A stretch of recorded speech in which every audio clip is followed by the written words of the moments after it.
नमस्कार दोस्तों, स्वागत है एक बार फिर से आप सभी का हमारे channel target UGC net academy पर। दोस्तों आज के इस वीडियो में एक नए टॉपिक के ऊपर हम बात करने वाले हैं। एक इंपॉर्टेंट टॉपिक दोस्तों आज का इस वीडियो में रहने वाला है जो कि आपको हेल्पफुल हो सकता है आपके टारगेट यूजीसी नेट में, यानी कि दोस्तों अगर आप प्रिपेयर कर रहे हैं ह्यूमन रिसोर्स मैनेजमेंट के लिए।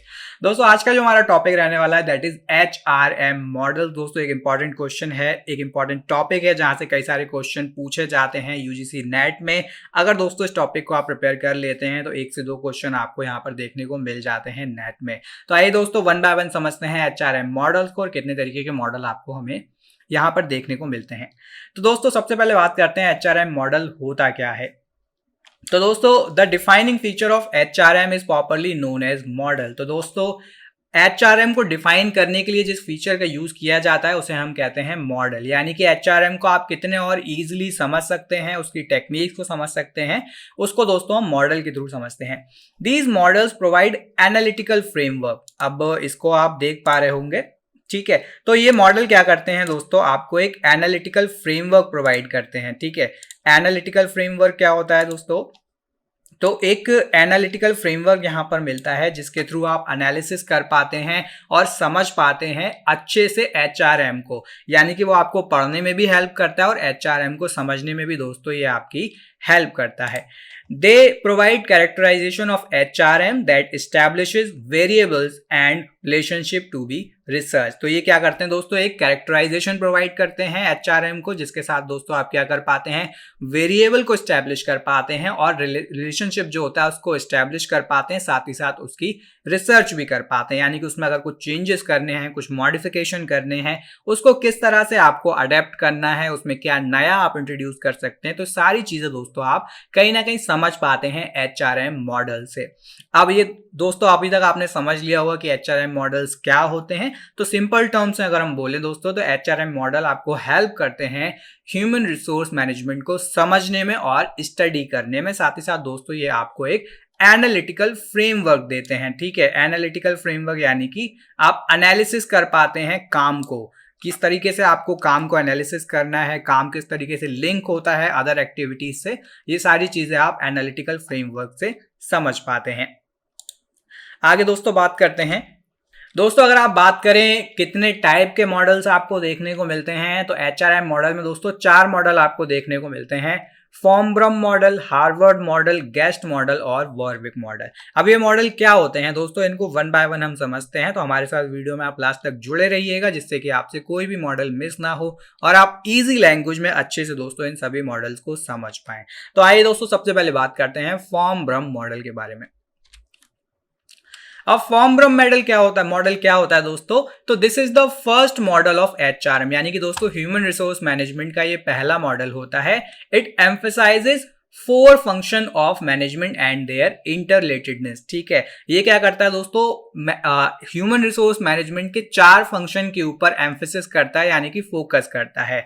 अब ये 4 फंक्शन क्या हैं दोस्तों, तो ये 4 फंक्शन है आपके सिलेक्शन, अप्रेजल, डेवलपमेंट और रिवॉर्ड, ठीक है। ये 4 फंक्शन है दोस्तों आपके, जैसे कि आपने अपनी स्क्रीन पर देख लिया होगा, सिलेक्शन, अप्रेजल, डेवलपमेंट और रिवॉर्ड। तो जैसा कि आप देख सकते हैं दोस्तों ये ह्यूमन रिसोर्स डेवलपमेंट आपको देखने को मिल रहा है। ह्यूमन रिसोर्स डेवलपमेंट में सबसे पहले दोस्तों आप करते हैं सिलेक्शन के बाद दोस्तों आप अप्रेजल करते हैं, ठीक है।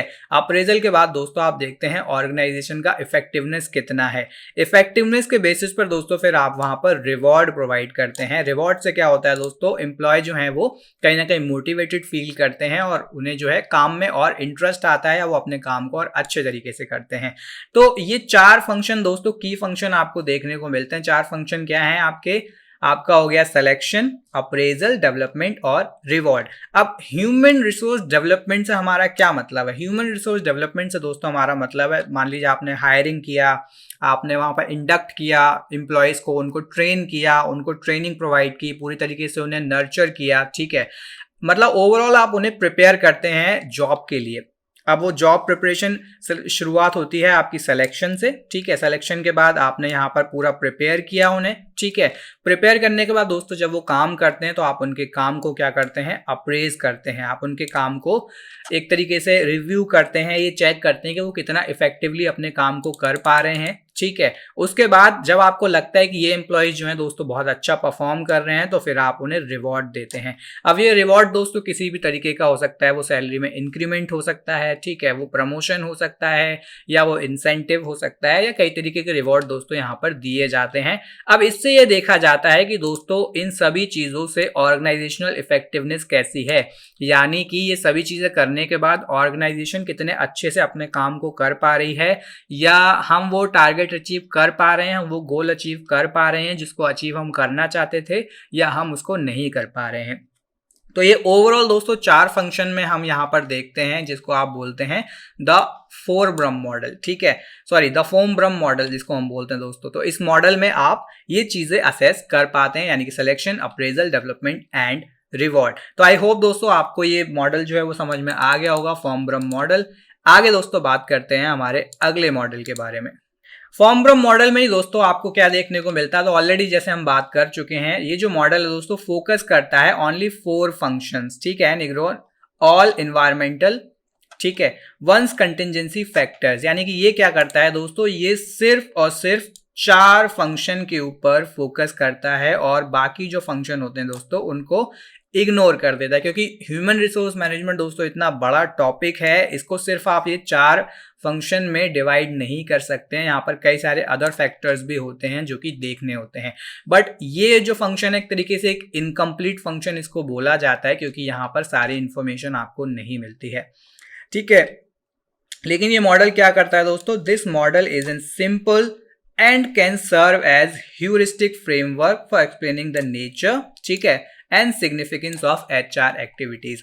तो ये क्या करता है दोस्तों, ह्यूरिस्टिक फ्रेमवर्क आपको प्रोवाइड करता है। ह्यूरिस्टिक क्या होता है दोस्तों, ह्यूरिस्टिक का मतलब होता है एक ऐसा तरीका जो कि हो सकता है इतना इफेक्टिव ना हो, बट अभी जो है वो आपका काम चल जाएगा उससे। इसको आप सिंपल टर्म्स में बोल सकते हैं, आप अपनी जुगाड़ लगाते हैं कि कैसे भी करके आपका काम चल जाए। तो ये क्या करता है, आपको एक ह्यूरिस्टिक फ्रेमवर्क प्रोवाइड करता है, यानी कि एक ऐसा ऑप्शन आपको दे देता है कि आपका जो है काम जो है दोस्तों वो चलता रहता है, आपका काम रुकता नहीं है, काम आपका जो है वो चलता रहता है। तो ये दोस्तों आपको ऑप्शन मिल जाता है इस मॉडल को फॉलो करने के बाद, जो कि है दोस्तों आपका फॉर्म मॉडल। तो आई होप दोस्तों ये मॉडल क्लियर आपको हो गया होगा। आगे बात करते हैं दोस्तों हमारे अगले मॉडल्स के बारे में। अगला दोस्तों हमारा मॉडल है द हार्वर्ड मॉडल, ठीक है। अब ये हार्वर्ड मॉडल क्या होता है दोस्तों, तो इस मॉडल में आपको 6 कंपोनेंट देखने को मिलते हैं। अब ये 6 कंपोनेंट कौन कौन से हैं दोस्तों, तो यहाँ पर स्टेक होल्डर का इंटरेस्ट आ जाता है, सिचुएशनल फैक्टर आ जाते हैं, ह्यूमन रिसोर्स पॉलिसी आ जाती है, चॉइसेस आ जाते हैं, HR आउटकम आ जाते हैं, और लॉन्ग टर्म कॉन्सिक्वेंसेस आ जाते हैं। तो ये दोस्तों आपको 6 कैरेक्टरिस्टिक्स देखने को मिलते हैं हार्वर्ड मॉडल ऑफ HRM में, ठीक है। अब इसमें किस तरीके से दोस्तों ये आपको देखने को मिलता है, इसको हम डिस्कस कर लेते हैं वन बाय वन। तो दोस्तों यहाँ पर अब देखिए, किसी भी ऑर्गेनाइजेशन में कहीं ना कहीं स्टेक होल्डर्स होते हैं, तो उनका इंटरेस्ट यहाँ पर आपको देखने को मिलता है, ठीक है। स्टेक होल्डर्स का इंटरेस्ट यहाँ पर होता है। अब स्टेक होल्डर्स में कौन कौन हो सकता है, शेयर होल्डर हो सकते हैं, आपके मैनेजमेंट हो सकते हैं, ठीक है, एम्प्लॉय ग्रुप हो सकता है, गवर्नमेंट हो सकती है क्योंकि गवर्नमेंट को भी दोस्तों टैक्स जाता है, उसके अलावा कम्युनिटी हो सकती है जो आपके प्रोडक्ट को यूज कर रही है, ठीक है। तो ये दोस्तों आपको शेयर होल्डर का इंटरेस्ट देखने को मिलता है। अब इस इंटरेस्ट को फुलफिल करने के लिए आप क्या करते हैं, ह्यूमन रिसोर्स पॉलिसीज को बनाते हैं। अब ह्यूमन रिसोर्स पॉलिसीज में क्या क्या होता है दोस्तों, इसमें आपका होता है एम्प्लॉय इन्फ्लुएंस कितना है, ह्यूमन रिसोर्स का फ्लो कितना अच्छा है, यानी कि वहाँ पर एक तरीके से प्रोग्रेशन हो रहा है नहीं हो रहा है, या एम्प्लॉयज कितनी जल्दी छोड़ के जा रहे हैं, या ज्वाइनिंग कितनी रेगुलर बेसिस पर हो रही है। तो वो सारी चीज़ें आपकी ह्यूमन रिसोर्स फ्लो में आ जाती हैं। रिवॉर्ड सिस्टम कैसा है, यानी कि एम्प्लॉयज़ को रिवॉर्ड मिल रहा है नहीं मिल रहा है, या बस एम्प्लॉय जॉब करे जा रहे हैं, ना उनको सैलरी मिल रही है, ना उनको इंसेंटिव मिल रहा है, या कोई ग्रो नहीं हो रहा है किसी भी तरीके से, तो वो आपका रिवॉर्ड सिस्टम हो जाता है। और वर्क सिस्टम कैसा है, यानी कि काम को लेके एनवायरनमेंट कैसा है, तो ये सारी चीजें दोस्तों आपकी ह्यूमन रिसोर्स पॉलिसीज में आ जाती हैं। अब दोस्तों जब आपकी ह्यूमन रिसोर्स पॉलिसीज अच्छी होती हैं तो उससे क्या होता है दोस्तों, आपका ह्यूमन रिसोर्स आउटकम के ऊपर फर्क पड़ता है, ठीक है। उसमें आप क्या देखते हैं कि कमिटमेंट लेवल कितना है एम्प्लॉयज की तरफ से, एम्प्लॉयज कॉम्पिटेंट कितने हैं, कॉन्ग्रुएंस कितना अच्छा है और कॉस्ट इफेक्टिवनेस कितनी अच्छी है, ठीक है। तो ये सारी चीज़ें फिर आप देखते हैं। अब जैसे कमिटमेंट का यहाँ पर सेंस है कि एम्प्लॉय अपने काम को टाइमली कंप्लीट कर रहे हैं नहीं कर रहे हैं, या जो रिजल्ट उनसे एक्सपेक्ट किए गए हैं, जो गोल उनसे एक्सपेक्ट किए गए हैं वो डिलीवर कर पा रहे हैं नहीं कर पा रहे हैं। कॉम्पिटेंस से मतलब है क्या वो उस काम को करने के काबिल भी हैं। जैसे मान लीजिए आपने किसी को ट्रेनिंग का काम दे दिया लेकिन वो ट्रेनिंग में खुद इतने सक्षम नहीं है, तो वहां पर आपको उनकी कॉम्पिटेंसी को चेक करना होता है, ठीक है। तो यह आपको कॉम्पिटेंसी चेक करना है, कॉन्ग्रुएंस चेक करना है, कॉस्ट इफेक्टिवनेस चेक करना है कि कॉस्ट इफेक्टिवनेस कितने कम कॉस्ट में हम अपने काम को करा पा रहे हैं, या बहुत ज़्यादा वहाँ पर कॉस्ट तो नहीं लग रहा है काम को कंप्लीट कराने में। तो ये दोस्तों आपको कॉस्ट इफेक्टिवनेस भी चेक करना होता है। अब इसके बाद क्या होता है दोस्तों, यहाँ से फिर आपको लॉन्ग टर्म कॉन्सिक्वेंसेस देखने को मिलते हैं। यानी कि अगर ये चीज़ें प्रॉपरली काम कर रही हैं, जैसे मान लीजिए आपका ये जो सेगमेंट है ये अगर प्रॉपरली काम कर रहा है तो ये सेगमेंट में आपको अच्छा ही देखने को मिलेगा। अब इसमें क्या अच्छा देखने को मिलेगा, इंडिविजुअल वेलबींग आपको यहाँ देखने को मिलेगी, सभी लोग अच्छे से काम करेंगे। ऑर्गेनाइजेशनल इफेक्टिवनेस आपको देखने को मिलेगी, ऑर्गेनाइजेशन बहुत अच्छे से काम करेगी, रिजल्ट को टाइमली अचीव करेगी। और सोसाइटी वेलबींग भी यहाँ पर आपको देखने को मिलेगी, क्योंकि सोसाइटी में कहीं ना कहीं एक इमेज आपकी जाएगी, क्योंकि आपका प्रोडक्ट सोसाइटी यूज कर रही है। किसी भी तरीके से वो कंपनी के ऊपर डिपेंड करता है कि दोस्तों ऑर्गेनाइजेशन आपका किस चीज़ का है और क्या आप डिलीवर कर रहे हैं ऑडियंस को। तो कहीं ना कहीं आपका नाम तो जाने ही वाला है, चाहे आप किसी भी सेक्टर में हो। तो वो आपका सोसाइटल वेलबींग यहाँ पर आपको देखने को मिलता है। अब अगेन दोस्तों अगर आप यहाँ पर देखें, ये एरो यहाँ पर आता है, तो इसका क्या सेंस है। अब यहाँ पर सिचुएशनल फैक्टर्स आ जाते हैं दोस्तों इन सभी चीज़ों को देखने के बाद। अब सिचुएशनल फैक्टर्स में क्या देखना पड़ेगा, आपको देखना पड़ेगा वर्कफोर्स कैरेक्टरिस्टिक्स, यानी कि जो आपका वर्कफोर्स है, आपकी जो भी एम्प्लॉयज़ हैं उनकी कैरेक्टरिस्टिक्स कैसे हैं, उनके अंदर कितनी काबिलियत है, कितने स्किलफुल हैं, कितने अच्छे से काम को परफॉर्म कर पा रहे हैं।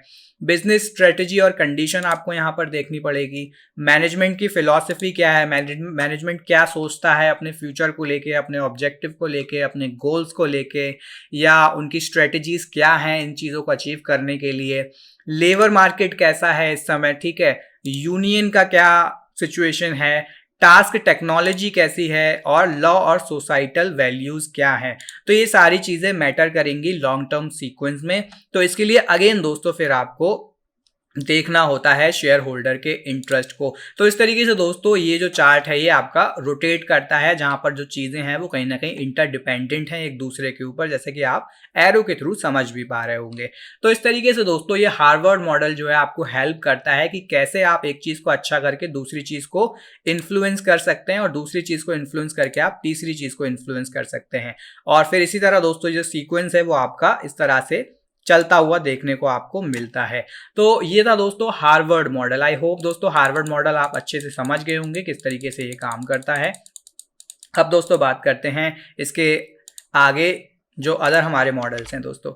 अगला जो हमारा मॉडल है दोस्तों वो है गेस्ट मॉडल, ठीक है। अब गेस्ट मॉडल क्या होता है दोस्तों, इसको भी थोड़ा हम समझ लेते हैं।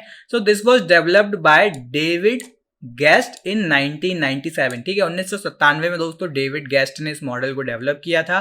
This model emphasizes on the assumption that HR manager has specific strategies to begin with which demand certain practices and when executed will result in outcome, ठीक है।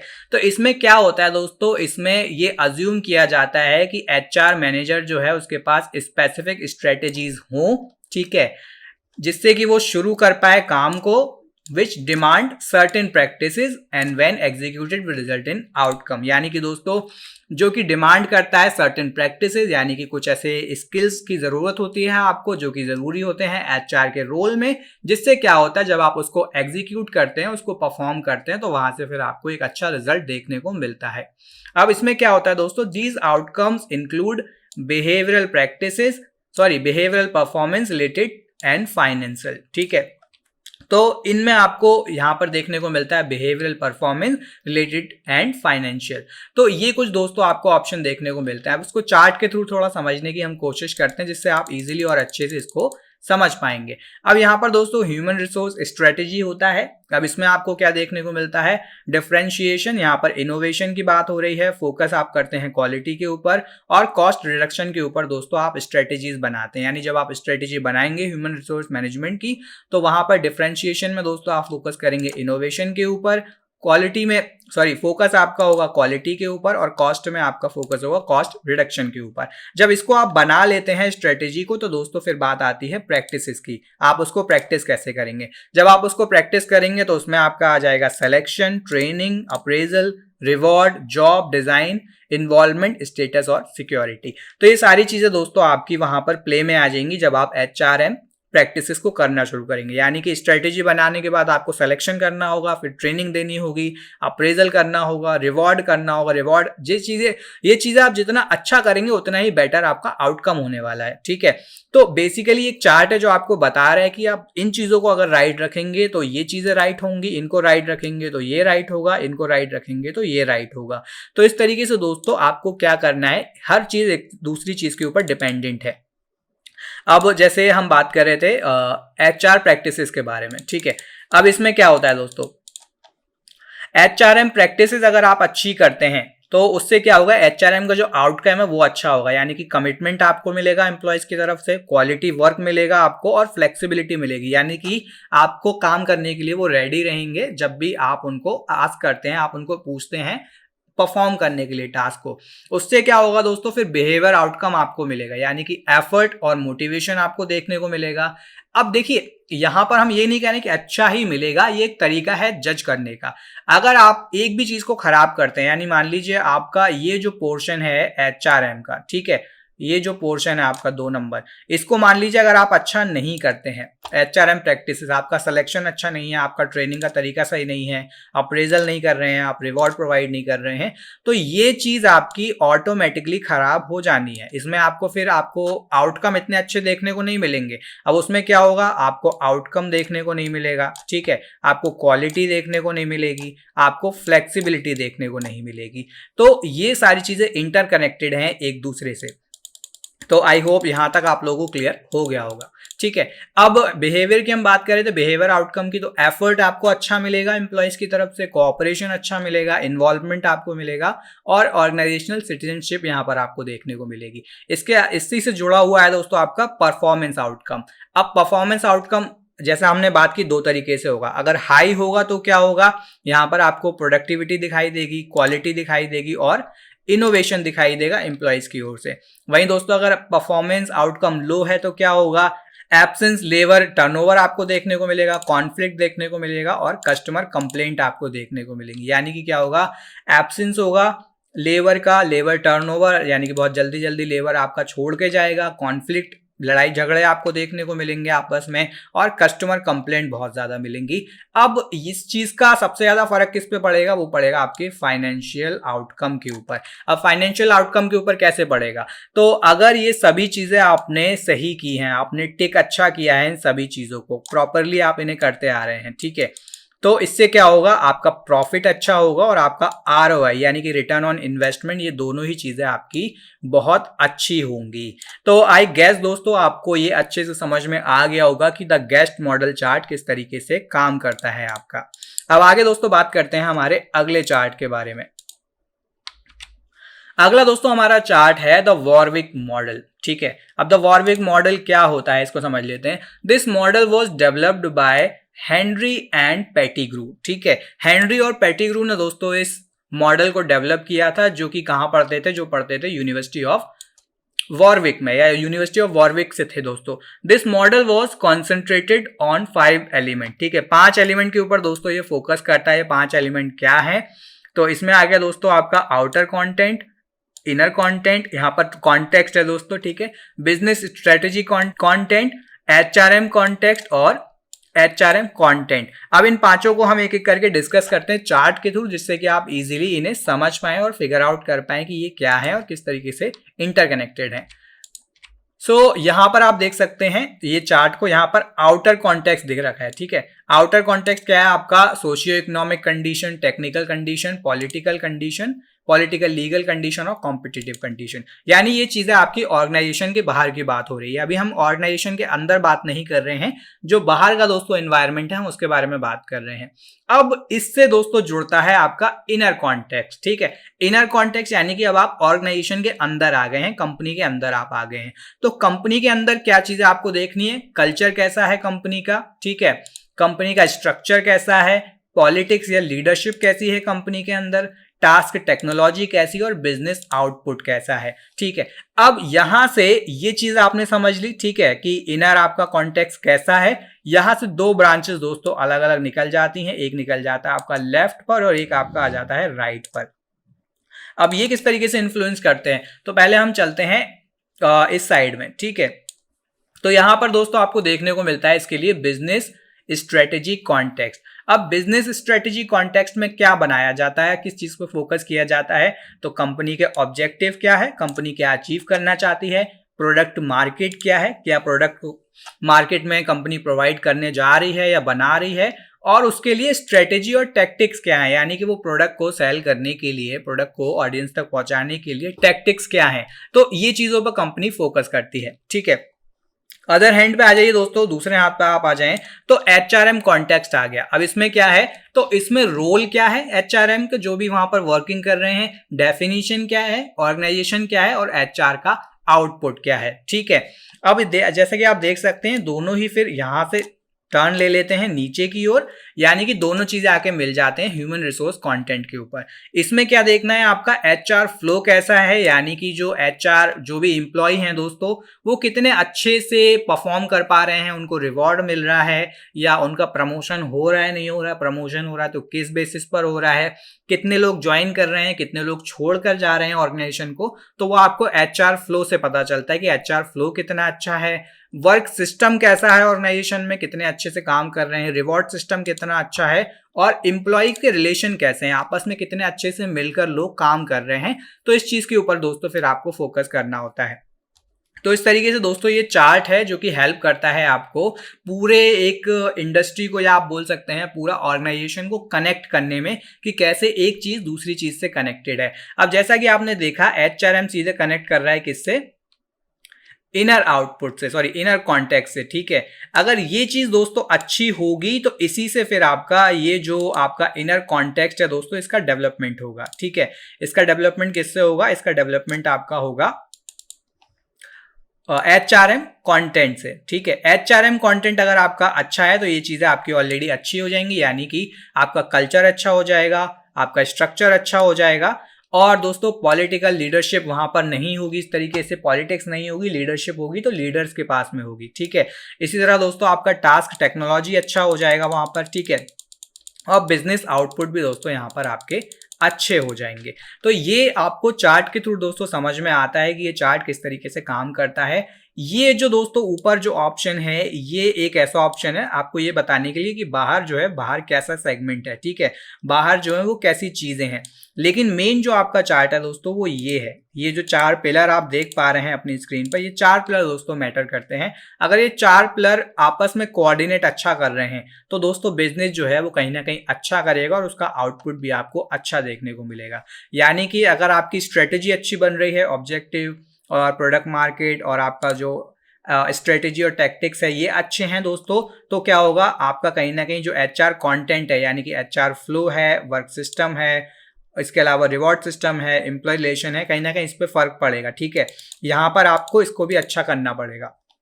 ऐसे ही दोस्तों आपका जो है HRM कॉन्टेक्स्ट है दोस्तों वो अच्छा होगा, जैसे रोल सबको पता हो, अपने डेफिनेशन सबको पता हो, ऑर्गेनाइजेशन का क्लियर हो सबको, ऑर्गेनाइजेशन क्या कर रही है, किस तरफ जाना चाह रही है, और HR का आउटपुट्स अगर मिल रहा है तो उससे कहीं ना कहीं आपका HRM कंटेंट भी अच्छा हो जाएगा, यानी HR फ्लो अच्छा हो जाएगा, वर्क सिस्टम अच्छा हो जाएगा, रिवॉर्ड सिस्टम अच्छा हो जाएगा और एम्प्लॉय रिलेशन भी वहां पर आपका अच्छा हो जाएगा।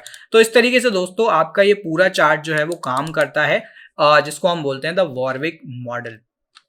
तो दोस्तों आई होप आपको ये मॉडल समझ में आ गया होगा। अगर आपको किसी भी तरीके का क्वेश्चन है माइंड में तो दोस्तों आप हमें कमेंट बॉक्स में कमेंट करके पूछ सकते हैं। वीडियो आपको इन्फॉर्मेटिव लगा हो तो वीडियो को लाइक जरूर करें, वीडियो को शेयर करें। आपने अभी तक चैनल को सब्सक्राइब नहीं किया है तो दोस्तों चैनल को सब्सक्राइब भी करें, जिससे कि आगे भी दोस्तों आपको ऐसी ही हमारी आने वाली वीडियोज मिलती रहें और आप जुड़े रहें दोस्तों हमारे channel target UGC net academy के साथ। धन्यवाद।